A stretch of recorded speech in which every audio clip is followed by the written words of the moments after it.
요즘 우리 교우들이 한국에 여행을 참 자주 가시는 것 같습니다. 한국에 가면 정말 오랜만에 만나는 지인들과 인사하고 대면하는 그런 순간들이 있죠. 어떤 경우는 몇십 년 만에 만나는 그런 친구들도 있습니다. 근데 어떤 경우는 그 몇십 년 만에 만나다 보면은 금방 알아보는 친구가 있는가 하면은 한참을 새겨봐야 그래 맞아 너 그때 그랬지 뭐 이렇게 한참 만에 알아보는 그런 사람도 있어요. 여러분 어떤지 모르지만 사람들이 저를 보면 금방 알아보더라고요. 그게 왜일까? 나는 잘 저 사람을 기억 왔다 갔다 하는데 왜 저분은 나를 금방 알아볼까 생각하니까 제가 나중에 안 게 있어요. 그건 뭐냐면 제 얼굴에 인상착의가 좀 독특한 그런 부분이 있습니다. 그래갖고 금방 알아보는 거예요. 어떤 부분인지는 여러분들이 상상에 맡기겠습니다만은. 그래서 저를 금방 알아보니까, 그렇구나. 그런 생각을 한 적이 있습니다. 성경에 오늘 우리가 생각할 주인공은 야곱입니다. 야곱의 인상착의를 우리가 말한다면, 글쎄, 한 번도 본 적이 없으니까 뭐라 얘기할 수 없지만, 우리가 성경의 기록들을 통해서 충분히 추측할 수 있는 게 몇 가지가 있습니다. 하나는 상당히 여성적일 것이다. 그죠? 그 외모가 풍기는 인상이 여성적인 모습일 것이다. 남자는 남자지만, 그렇게 분명히 성경이 기록하고 있죠. 또 한 가지는 뭡니까? 그가 다리를 절고 있을 것입니다. 이제 그 위골이 됐기 때문에, 다리를 저는 그 모습이 이 야곱의 외형에 분명히 드러난 모습일 것입니다. 자, 일생일대의 그의 삶에 커다란 분기점이 되었던 이 브니엘 사건, 바로 그 사건으로 말미암아 그런 다리를 절게 되었습니다. 그렇지만 그 이후에 이스라엘에 있어서 가장 위대한 믿음의 일꾼으로서 그 이름이 국명이 되는, 그 이름이 나라의 이름이 되는 놀라운 축복을 경험하는 사람이 되었습니다. 우리가 본문을 잘 이해하기 위해서 성경의 백그라운드를 좀 볼 필요가 있는데요. 야곱은 쌍둥이 중에 막내로 태어났습니다. 쌍둥이지만 서로 너무나 달랐습니다. 외형도 다르고 행동도 달랐습니다. 한 사람은 피부에 털이 거의 안 나고 또 한 사람은 털복숭이인, 정말 외형적으로도 굉장히 달랐어요. 형에서는 남성적이고 성격도 과격해서 사냥을 좋아했다고 했습니다. 그러나 야곱은 외모도 여성적일 테지만 집안에 거하며 어머니의 일을 돕는 완전히 다른 그 성격의 소유자였습니다. 근데 문제는 이 두 부모가 이 두 아들을 서로 나누어서 편애하였다는 점입니다. 쌍둥이니까 가뜩이나 경쟁심이 심할 텐데 부모가 편애를 하고 있으니 거기에 불을 지피는 것과 마찬가지죠. 창세기 25장 28절의 말씀을 읽어보면 이삭은 에서의 사냥한 고기를 좋아하므로 그를 사랑하고 리브가는 야곱을 사랑하였더라. 성경도 분명히 그들이 편애하고 있음을 노골적으로 언급할 정도였습니다. 바로 이것이 그들의 불행의 씨앗이 되게 되었죠. 자, 이삭은 나이가 많아 이제 눈이 점점 어두워지게 되었습니다. 자기의 기한이 다 찬 것을 그가 알았기 때문에 이제는 아들들에게 축복을 해야 된다는 생각을 갖고 특별히 자기가 사랑하는 에서에게 축복을 하겠다고 선언을 하였습니다. 이 말을 들은 리브가는 깜짝 놀랐습니다. 자기가 특별히 편애하는 것은 야곱인데 에서에게 축복한다는 그 말을 들었을 때 이것을 그대로 놔둘 수가 없었어요. 그래서 계략을 꾸밉니다. 별미를 준비합니다. 털이 많은 에서의 모습을 흉내내도록 짐승의 털로 야곱을 위장시킵니다. 그리고 야곱은 형의 음성을 흉내내기 위하여 연습을 열심히 했을 거예요. 비록 이삭의 눈이 어두웠지만 귀는 아직 멀지 않았잖아요. 그렇기 때문에 그 귀를 속여야 됩니다. 그래서 우리가 성경 내용을 보면은 어느 정도 그래도 속인 것을 보니까 연습을 참 많이 했던 것 같아요. 그래서 결국 그 아버지를 속입니다. 어색하기는 했지만 일단 속였습니다. 성공을 했죠. 어쨌든 이삭은 속았습니다. 그리고 축복은 야곱에게로 갔죠. 어떻게 보면 에서가 장자의 명분을 팥죽 한 그릇에 팔아넘기는, 그렇게 가볍게 여긴 그 결과로 우리가 생각할 수도 있겠지만 야곱 쪽에서는 분명히 속임수를 통해서 그 일을 이루었다는 거죠. 범죄임에 틀림이 없습니다. 여기서 우리는 성경을 읽을 때 좀 주의할 점이 있습니다. 여러분, 야곱의 속임수를 합리화해서는 안 됩니다. 목적이 하나님의 축복을 받기 위한 것이었다 할지라도, 목적이 아무리 선한 것이었다 할지라도 방법이 악하면 안 되죠. 목적이 선하니까 방법이 나쁜 것이 괜찮습니까? 그렇게 말할 수가 없는 것입니다. 우리가 하는 일, 목적이 선하면 방법을 대충 어물려 버리는 그런 경향이 있는데, 그래서는 안 됩니다. 여러분 생각해 보십시오. 이삭의 손이 무슨 도깨비 방망입니까? 야곱이 축복의 반열에 서게 된 게 어떻게 된 것이죠? 이삭이 손을 얹었기 때문인가요? 자, 이런 식으로 생각을 하니까 리브가가 같은 수준으로 생각했으니까 속임수를 써서라도 그 축복을 빼앗아 와야 되겠다라고 생각을 했던 거죠.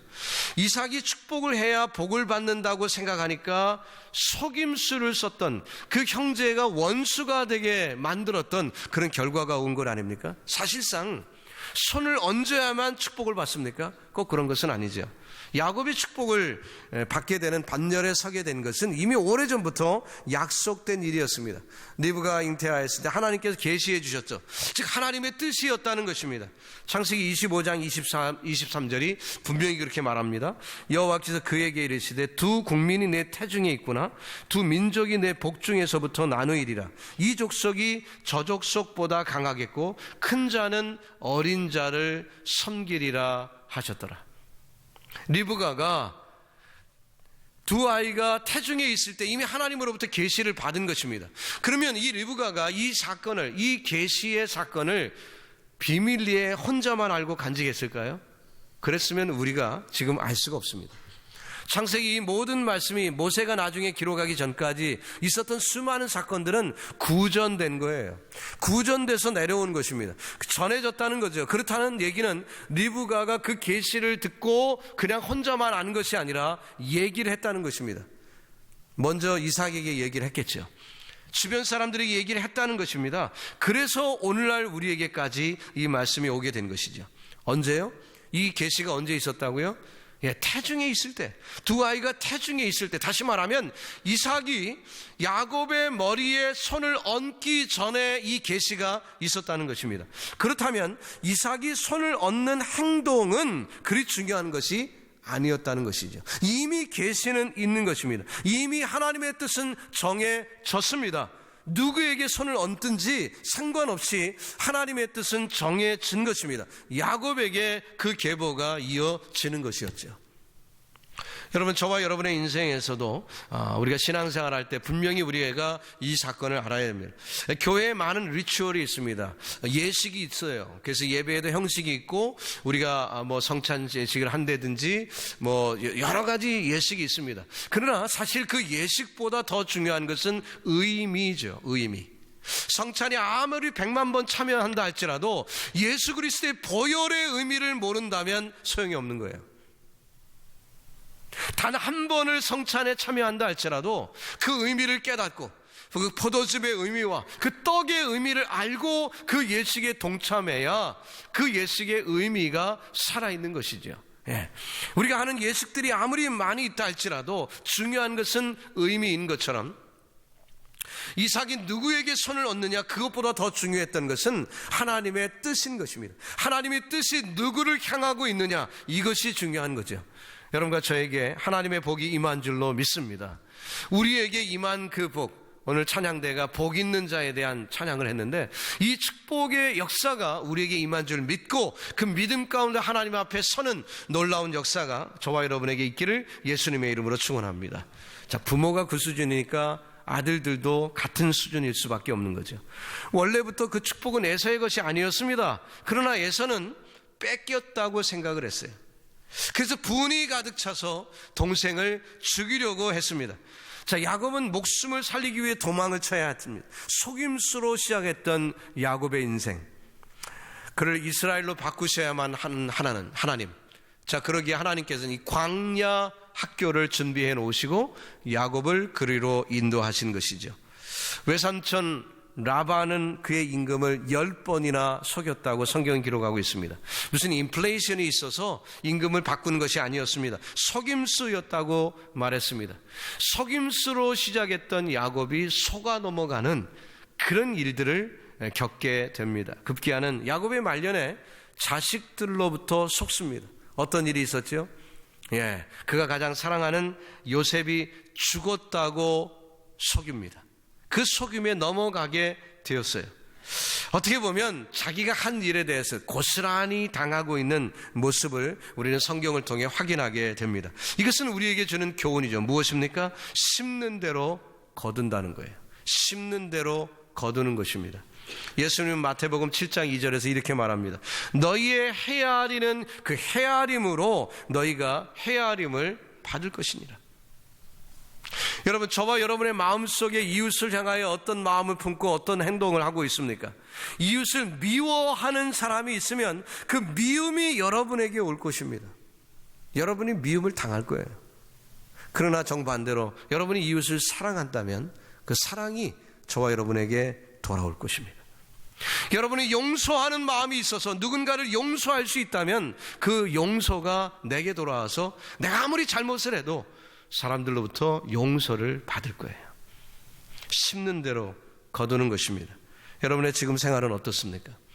지금 대인관계가 어떻습니까? 풀지 못하는 어려움 속에 있습니까? 누구로부터 미움의 대상이 되었나요?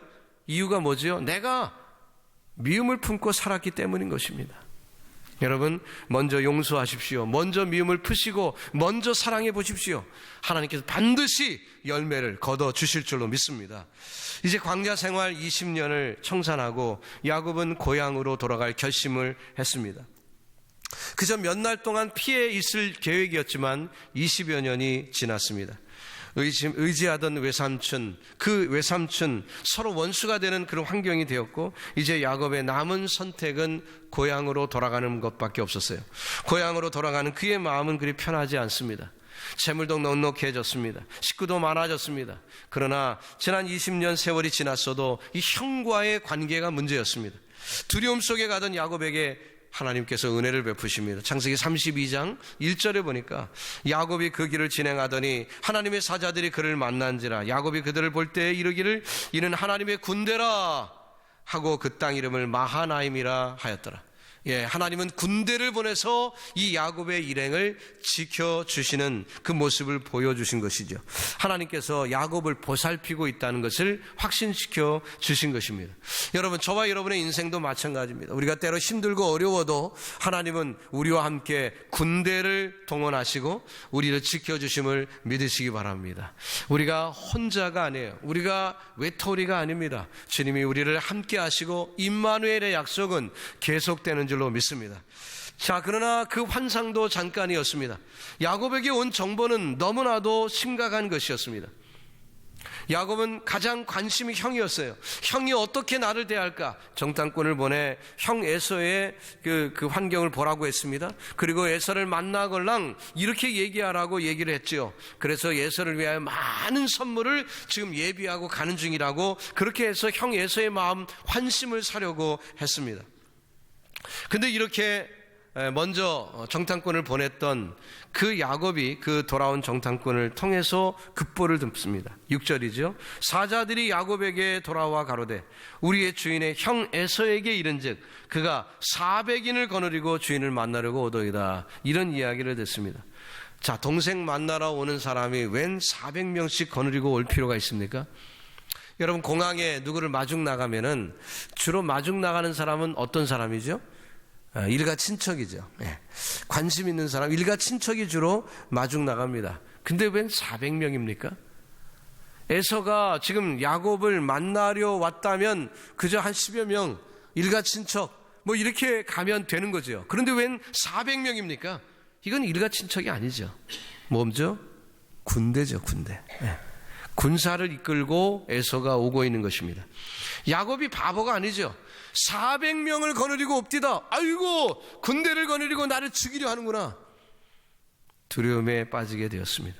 게다가 오늘 본문에 번역이 되지 않은 단어가 하나 있는데 히브리 가운데 메오드라는 단어가 있는데 그 단어가 번역이 안 됐어요. 그 단어의 의미는 벌써, 이미 그런 뜻입니다. 이미 벌써 어떻게 알아챘는지 군사 400명을 거느리고 지금 오고 있습니다. 그런 소식을 듣게 된 것입니다.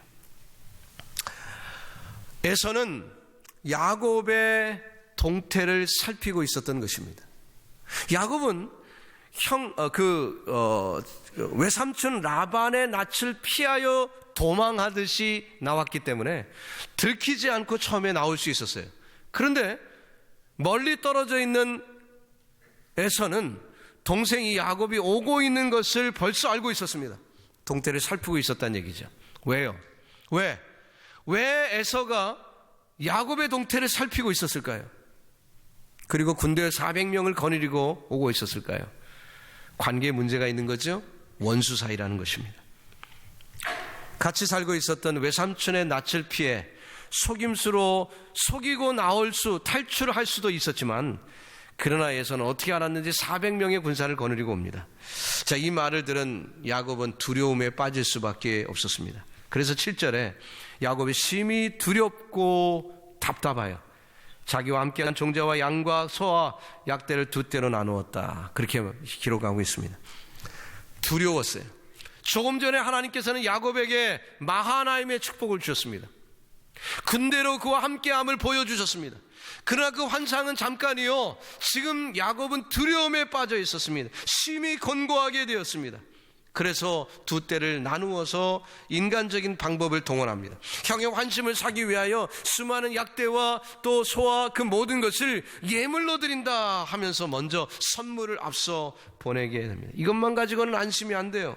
그래서 그가 다음에 한 행동이 무엇입니까? 9절에 야곱이 또 가로되 나의 조부 아브라함의 하나님, 나의 아버지 이삭의 하나님 여호와여, 주께서 전에 내게 명하시기를 내 고향 내 족속으로 돌아가라, 내가 내게 은혜를 베풀리라 하셨나이다.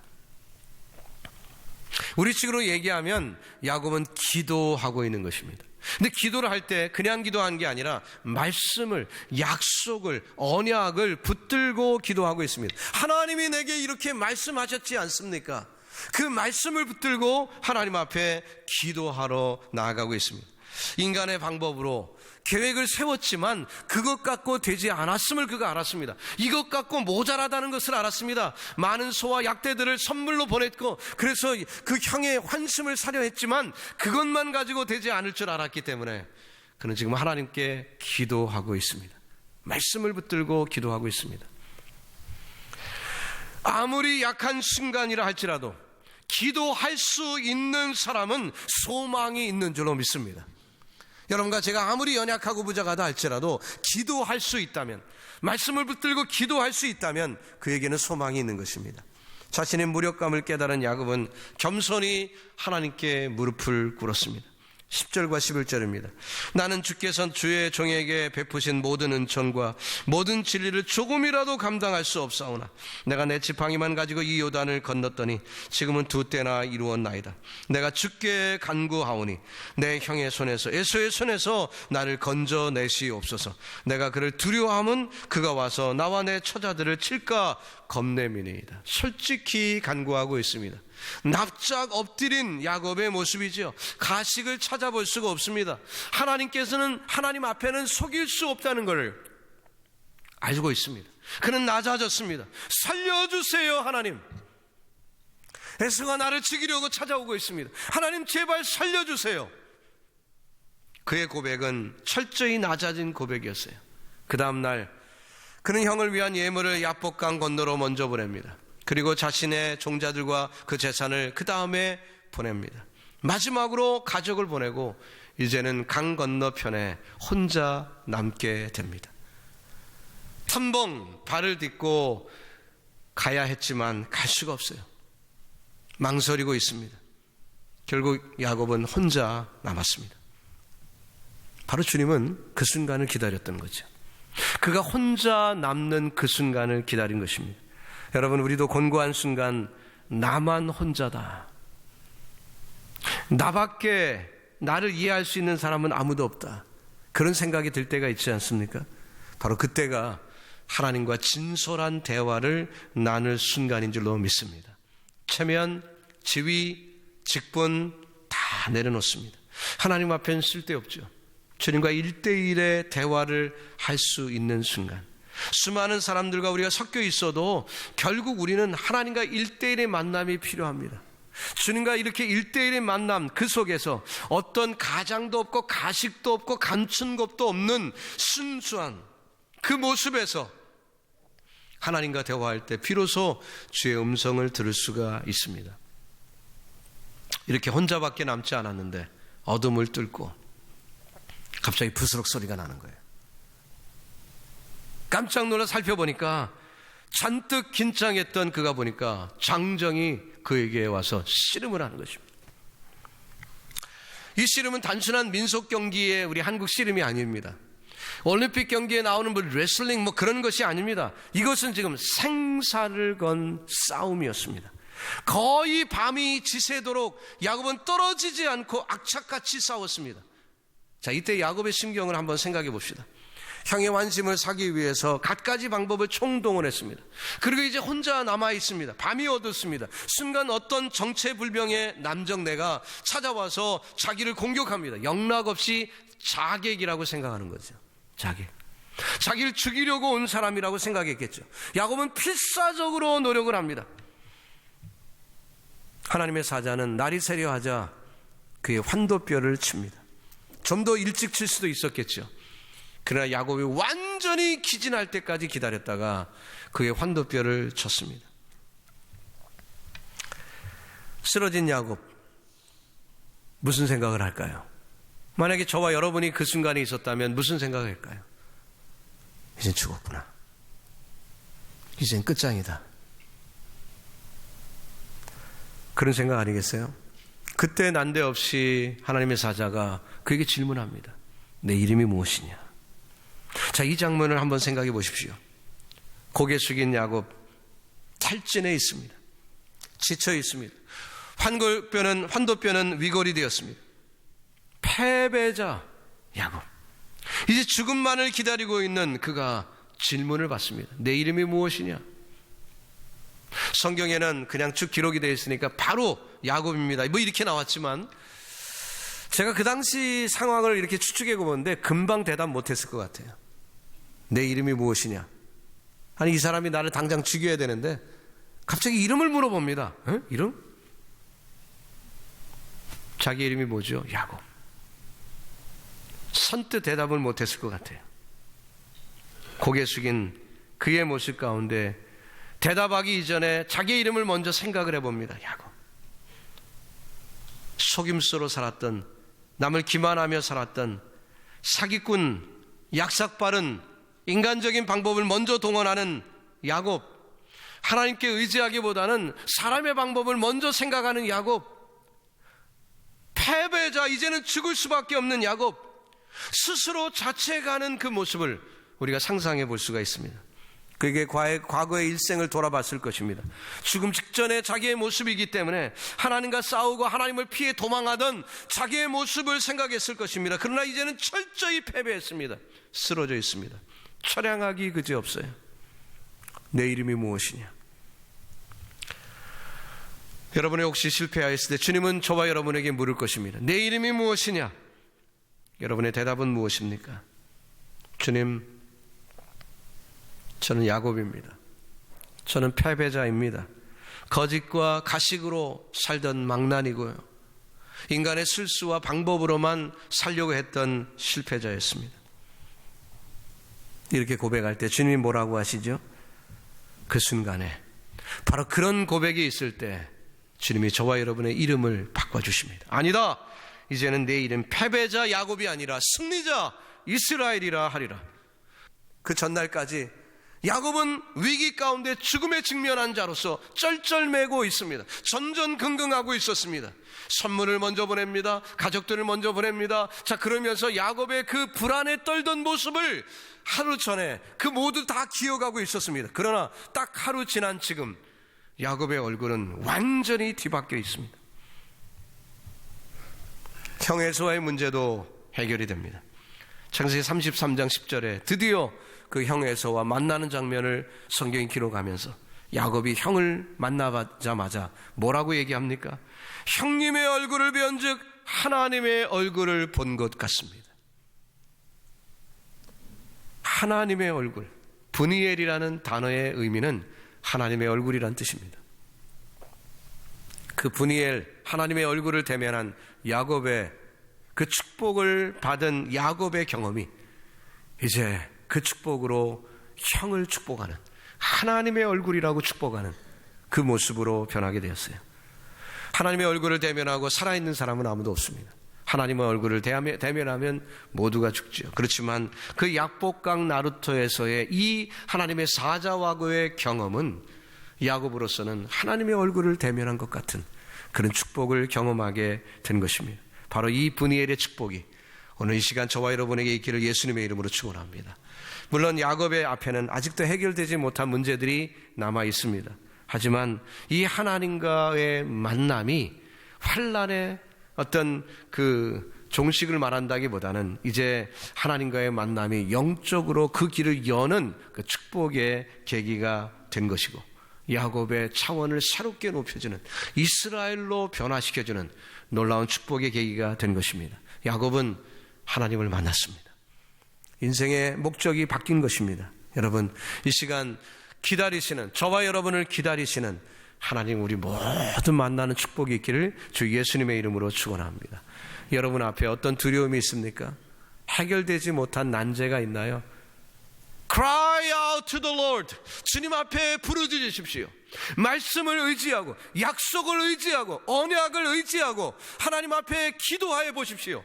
여러분의 소리로, 여러분의 마음으로, 여러분의 그 순수한 모습으로 하나님 앞에 기도해 보십시오. 하나님이 들으시고 응답해 주실 줄로 믿습니다. 그것이 이스라엘의 축복이에요. 여러분, 이 브니엘의 경험은 야곱 혼자만의 경험이 아니라 바로 우리 모두에게 경험하기를 주님이 원하시는 것입니다. 오늘 이 시간 주님과 깊은 만남 속에서 주의 음성 들으시고 믿음으로 승리하기를 우리 구주 예수님의 이름으로 축복합니다.